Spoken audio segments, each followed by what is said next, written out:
غزوہ احد 17 شوال 3 ہجری 23 مارچ 625 عیسوی میں مسلمانوں اور مشرکین مکہ کے درمیان احد کے پہاڑ کے دامن میں ہوئی۔ مشرکین کے لشکر کی قیادت ابو سفیان کے پاس تھی اور اس نے 3000 سے زائد افراد کے ساتھ مسلمانوں پر حملہ کی ٹھانی تھی، جس کی باقاعدہ تیاری کی گئی تھی۔ مسلمانوں کی قیادت حضور صلی اللہ علیہ وسلم نے کی۔ اس جنگ کے نتیجے کو کسی کی فتح یا شکست نہیں کہا جا سکتا، کیونکہ دونوں طرف شدید نقصان ہوا اور کبھی مسلمان غالب آئے اور کبھی مشرکین، لیکن آخر میں مشرکین کا لشکر لڑائی ترک کر کے مکہ واپس چلا گیا۔ یہ مسجد جو ہے، مسجد بھی بعد میں بنی ہے، ابھی 2-3 سال ہوئے ہیں اس مسجد کو بنا ہوا۔ نہیں، یہ جس طرف ہماری گاڑی جا رہی ہے، یہ ابھی گھوم کے ادھر اس ڈائریکشن میں جائیں گے۔ ہاں جی، اس ڈائریکشن میں دشمن کی فوج ادھر سے آئی تھی۔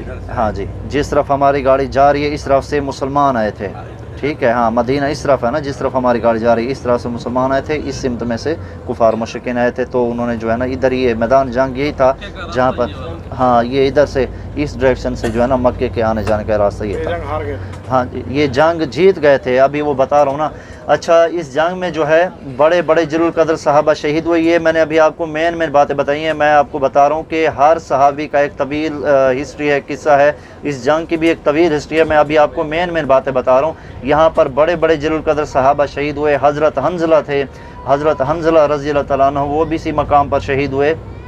شادی کی پہلی رات تھی اور انہوں نے غسل جنابت بھی نہیں کیا تھا۔ ان کے کانوں میں جیسے ہی جنگ کی خبر پہنچی تو وہ دوڑے ہوئے چلے آئے تھے۔ وہ بھی اسی جنگ میں شہید ہوئے تھے۔ جب یہ لاشیں اکٹھی کی جا رہی تھی تو ان کی لاش پر سے پانی ٹپک رہا تھا، تو صحابہ نے عرض کی کہ یا رسول اللہ صلی اللہ علیہ وسلم، یہ کیا ماجرا ہے، یہ کیا معاملہ ہے؟ تو آپ نے فرمایا کہ میں دیکھ رہا ہوں کہ حضرت حنظلہ کو جو ہے یہ ملائکہ غسل دے رہے ہیں، تو ان کو غسیل الملائکہ کا لقب ملا تھا۔ وہ بھی اسی مقام پر شہید ہوئے تھے۔ اور بھی بڑے بڑے جلیل القدر صحابہ تھے۔ حضرت مصعب بن عمیر رضی اللہ تعالیٰ عنہ، یہ عرب کے شہزادے ہوا کرتے تھے، یہ نبی پسم کی مشابہت بھی تھے، ہم شکل بھی تھے، تو یہ بھی اسی مقام پر شہید ہوئے۔ یہ عرب کے شہزادے تھے، یمن سے اور یہ بحرین سے چپلیں، خوشبوئیں وغیرہ باہر سے منگواتے رہتے تھے۔ جس لباس کو ایک بار پہنتے اسے دوبارہ نہیں پہنا کرتے تھے۔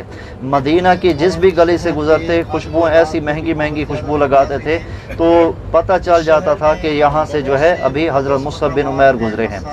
تو وہ قاری بھی تھے، حافظ قرآن تھے اور معلم تھے، اور انہوں نے جو ہے نا قرآن مجید کا جو ہے تدریس کا سلسلہ انہوں نے یہاں پر مدینہ میں زیادہ جاری کیا تھا۔ اسی جنگ میں وہ بھی شہید ہوئے تھے۔ اور جب یہ شہداء کی تدفین کا سلسلہ ہوا تو نبی پسم نے ایسا کیا کہ جن کو قرآن مجید زیادہ یاد تھا، یعنی کہ قرآن مجید جن کو زیادہ یاد تھا، لحد میں پہلے ان کو آگے اتارا اور ان کے بعد باقی صحابہ کی تدفین کی۔ تو حضرت امیر حمزہ رضی ان کی قبر مبارک الگ ہے، 2 صحابی اکٹھے ہیں، حضرت مصعب بن عمیر رضی اللہ تعالیٰ عنہ اور حضرت عبداللہ بن جاش رضی اللہ تعالیٰ عنہ، ان کی 2 کی اکٹھے ہے۔ باقی 5-6 صحابہ تھے جو زخمی حالت میں تھے، وہ بعد میں شہید ہوئے، ان کو جنت البقیع میں مدفن کیا گیا۔ باقی جو تھے 70 میں سے، باقی ان کی اجتماعی قبر ایک بنی ہوئی ہے، ان کو سب کو ایک ساتھ مدفن کیا گیا تھا۔ کچھ صحابہ کے لیے جو ہے کفن کو جو ٹکڑا تھا، کفن کی جو چادر تھی وہ بھی کم پڑ گئی تھی۔ اگر ان کے سر جو تھے کفن کی چادر سے ڈھانپتے تو ان کے پاؤں ننگے رہ جاتے، اگر پاؤں ڈھانپتے تو پھر سر ننگا رہ جاتا۔ نبی پسم نے فرمایا کہ ان کے جو سر ہے یہ کفن کی چادر سے ڈھانپ دو اور ان کے پاؤں پر اس سر گھاس، ان کے کھجور کے پتے وغیرہ ڈال کر مدفن کیا جائے۔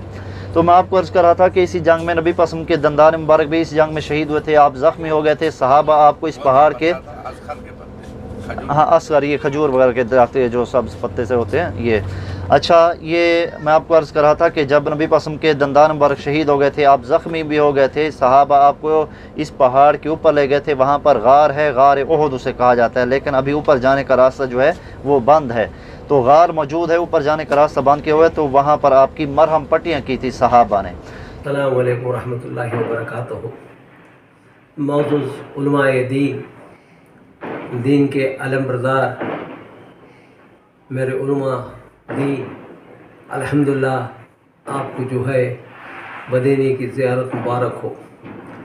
میں نے تفصیل سنا، آپ جو ہے آج بہت کے پہاڑ کی جو ہے زیارت کر کے آئے، اور وہ منظر اگر آپ کے ذریعے، آپ کے نظریے سے کھینچا جائے تو سننے کو بہت ہمیں معلومات ہوتی ہے، کیونکہ علماء دین جو ہے دین کو بتلانے والے، دین کو سکھلانے والے، دین پہ لے کے چلنے والے، وہ کیا ہی منظر جو پیارے آقا جنگ احد میں جہاں پر ان کے دنتے مبارک شہید ہوئے، وہ جنگ جو قریب ہارنے کے قریب چل گئی تھی، وہ پھر وہ جیت میں بدل گئے۔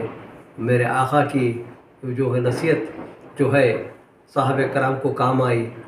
آپ وہ دین کو بتلانے والے، دین کے باتوں کو سمجھانے والے، اور یہ حقیقت آپ جا کے آ کے بیان کرے تو ساری حقیقت سے ہم وابستہ ہوتے ہیں۔ دین بڑی محنت اور مشکلوں سے اور قربانیوں سے جو ہے آغاز ہوا ہے۔ یہ پیارے آقا کے صدقے ہمیں دین ملا ہے۔ اس دین کو آپ لے کے چل رہے ہیں۔ میں چاہتا ہوں کہ اللہ تعالیٰ آپ علماء دین کو قائم رکھیں اور آپ کی سرپرستی ہم مسلموں کے لیے باقاعدہ برقرار رہے۔ آپ پھر جو بھی ہے مدینے کی وسعت کو حاصل کرتے ہوئے، سارے چیزوں کو، وہاں کی تاریخی مقام کو نوٹ کرتے ہوئے آنے کے بعد سارے مسلم کو بتانا چاہیے۔ پھر سے میں مبارکباد دیتا ہوں کہ اللہ تعالیٰ آپ کی محنت اور مشقت کو قبول فرمائے، اور میرے لیے بھی، میرے والد سی عبدالعزیز اور میرے والدہ دونوں کے حق میں آپ دعا کیجئے کہ یہ سلسلہ جاری رہے گا۔ میں جو ٹھان لیا ہوں دل سے، ارادہ بھی کیا ہوں اور نیت بھی ہے میری کہ علماء دین کو میں یہ سال بھر بھی عمرہ بھیجتے رہوں، عمرہ کراتے رہوں۔ بس اللہ یہ میری اس التجا کو، میری اس دعا کو قبول کرے۔ آپ کے نور نظر سے، آپ کے نظر کرم سے یہ سارے منتیں پورے ہوئے بول کے میں آپ سے التجا کرتا ہوں۔